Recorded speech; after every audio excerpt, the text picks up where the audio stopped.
అవిద్యానామంతస్తిమిరమిహిరోద్దీపనగరీ జడానాం చైతన్య స్తబక మకరంద శృతిఝరి దరిద్రాణాం చింతామణిగుణనికా జన్మ జలధౌ నిమగ్నానాం దంస్ట్రా మురరిపు వరాహస్య భవతి అన్నారు. దంస్ట్రా మురరిపు వరాహస్య భవతి.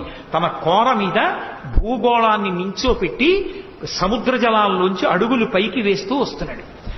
వీడు చూశాడు హిరణ్యాక్షుడు. నాది నాదిని కదు భావన, నువ్వెవడు వెతుకుపోతున్నావు నాది అన్నాడు. ఆయన ఏం మాట్లాడలేదు, భూమిని పైకి తీసుకొస్తున్నారు. భూకాంతా ఆయన్ని గట్టిగా కౌగిలించుకుంది. ఈయన గదలతోటి త్రిశూలంతోటి ప్రహారం చేశాడు. ఇద్దరి మధ్య ఘోరమైన యుద్ధం జరుగుతోంది. ఎలా? దంస్ట్ర మీద భూదేవిని నిలబెట్టి ఎవరి కోసం? సృష్టిలో మనుష్యులకు ఆధారం ఉండదు. జీవరాశికి ఆధారం లేకపోతే ఏమవుతుంది? ఆధారం లేకపోతే మన పాపపుణ్యాలు పోగొట్టుకునే అవకాశం ఆగిపోతుంది. పుడుతున్నాం అనుకో,